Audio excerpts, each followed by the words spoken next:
Welcome to another episode of Just Some Points. It's the week after election week. Our new president-elect is Joe Biden. And I think yesterday we had 148 new coronavirus cases, which made me talk about something we talked, or which made me think talking about something we talked earlier in the year. And that was, what do you do as a business? When it spikes again and there will be more restrictions. The difference to earlier in the year, we are Metro New York, it just happened, I don't want to say overnight, but it happened fairly rapidly for business.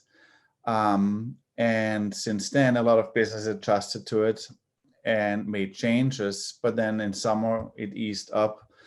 The difference now is that we have a little time to prepare as a business. And so I want to just alert our clients again and everybody who's listening to us, don't wait until more restrictions are coming. They will come again, because I think the winter will be tough and the governors, the different states will have more restrictions. So I thought I'll just summarize what we have talked about and also what you should do proactively. If you don't have telehealth appointment ability yet, you should start putting that in place. Not only is it something that helps you keep generating revenue if you do have restrictions that patients can't come or don't want to come, it is also now something that patients expect.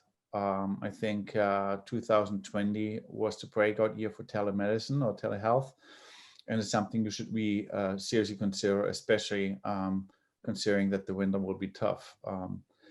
Then related to that, you should review your processes and ensure that they can be adjusted to, a more restrictive environment business for you.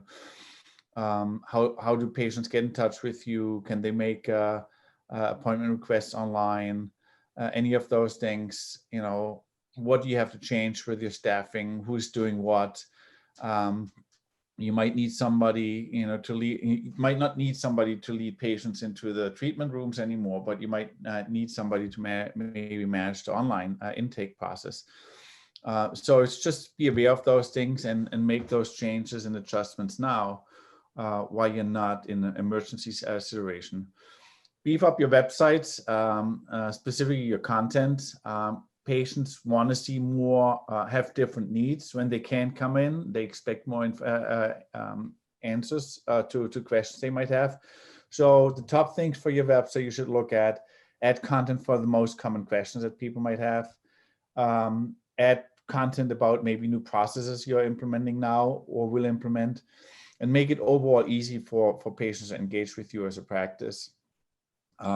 Also ensure that a patient can request an appointment. They don't necessarily need to be able to make a reservation or an appointment reservation, but they should at least be able to request an appointment.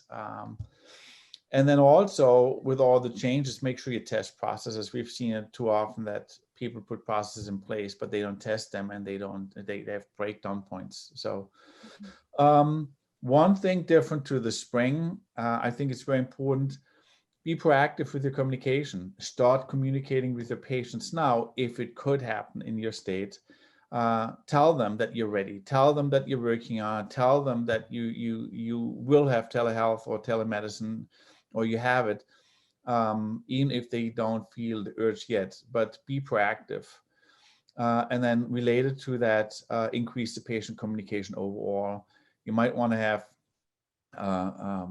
if you don't have newsletters, you might want to start having newsletters to your patient base, or also increase frequency and provide more helpful information in those newsletters. As an example, one of our clients, orthopedic practice, in spring, what they did, they sent out a lot of helpful tips for PT post-surgery because patients could not go to PT. And it was very helpful. A lot of patients remarked afterward that it actually helped them, get exercises from the practice. So that's really in a nutshell. We'll write this up for you to read as well, but I thought it's important considering where we are at the moment. I think I think social media is good for this too, because it's an easy platform to use to get the word out about what precautions you're taking, what's changing in your business and all, just to reach your patient base. Right. I think that's a good point. I forgot about that. I'm happy you bring that up because it's also something where it's a good opportunity to actually for you to establish a more frequent communication engagement via social media Mhm, because now, patients have a reason to go there. mhm. This actually fits really well into my topic, which is going to be chatbots. Maggie and I have been looking into chatbots a lot, in the past couple of months. Um, and I was really interested to see why most people use chatbots. And the top 3 reasons, according to a study done in 2018, was to get quick answers during an emergency. Again, emergency is kind of a loose term because an emergency to a customer could be something very small, but still an emergency to them. Um, Resolving a complaint or a problem, and the third being to get more information about a product or a service. So I looked into it even further and I found out that customers expect a response between 0 and 4 hours from a brand, Hmm. but the average time it takes a brand to respond is 10 hours. Wow, So that's a huge difference. there is a very, very huge difference. So that's why, you were saying reaching, continuing that conversation with your customers, making sure that you're available. Chatbots, whether it's the social media bot or a chatbot on your website, they really help extend our, after hours coverage in terms of communicating with our customers. That's great. Yeah. Mhm. Yeah, we are in process of implementing for ourselves too, but I was not aware of the customer expectations. We always encourage our clients to practices, especially like having appointment requests on websites, and that you have a process to basically respond back to them. But I think to your point, the most common question, and I think the behavior of consumers is changing so rapidly, and the expectations are rising so quickly that I think a lot of, especially in the healthcare industry, I think the healthcare industry overall still underestimates how much they have to adjust to all those changes. Exactly. Yeah. And Um, the time frame as well, 0 to 4 hours, that could shrink over the next couple of months as we continue to have telemedicine options and more online chat bots and things like that. So I Right, would imagine that the expectation is actually just going to keep getting smaller in terms of a right, time frame. right. yeah, I also have some news on chatbots as well to go along with Melissa. So I have a couple stats and trends of 2020 for chatbots. As we all know, it's becoming huge. So first, just a quick little few stats. 80% of businesses are expected to have some sort of chatbot automation by 2020. Um, Over 50% of customers expect a business to be open 24/7. And some top industries that are actually profiting from What chatbots, was the percentage? The last one? 50% of customers expect businesses to be open 24/7. And then top industries that are profiting from chatbots are real estate, travel, education, healthcare, and finance. Um, so to move into the trends of chatbots for 2020, first, chatbots are going to be more human-like, as we kind of all know. People like that human base when they're talking to somebody. Um, Deep consumer insights to drive chatbot behavior. So using sentiment analysis to help understand the customer's emotions. So for instance, if you have an angry customer, you want to be able to make sure you route them to the right team. The use of AI in contact centers. Businesses can reduce customer service costs by up to 30% by deploying a conversational chatbot. And social media will dominate the adoption of AI.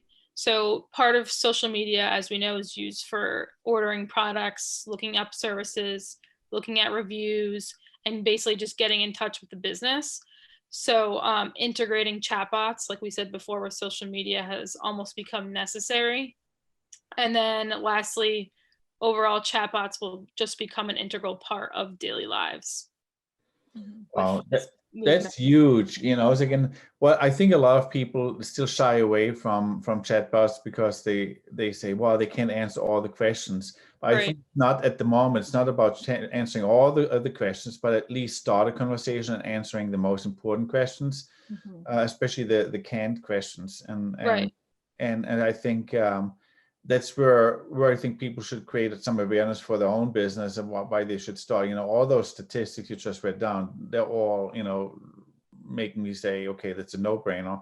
But at the same time, it will only improve. AI is improving, the technology is improving, the systems are improving, language and written text recognition is improving, everything is improving. So I think it's really something. And also you mentioned, for our clients in healthcare, that's where the big opportunities, I believe that's too.